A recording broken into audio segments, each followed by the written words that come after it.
Mitä tapahtuisi, jos aurinko katoaisi? No ensinnäkin, sä et edes huomais sen katoamista ensimmäiseen 8 minuuttiin. Miten niin? Auringon valolla kestää 8 minuuttia saapua maapallolle. Eli me nähtäis vielä sen 8 minuutin ajan auringon valoa. No mutta mitä maapallolle tapahtuisi? Maapallo lähtisi tangentilla noin 30 kilometrin sekuntivauhdilla kohti tyhjyyttä, sillä auringon painovoima ei enää pidättelisi sen kiertoa.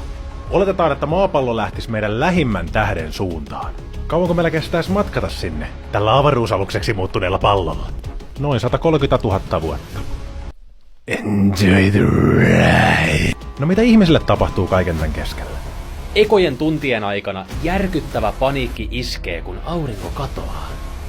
Ensimmäisten päivien jälkeen, kun maapallo ratsastaa tyhjyydessä ja maapallo on jäätymispisteessä, noin 10% maapallon väestöstä on menehtynyt jo pelkkään kaaukseen.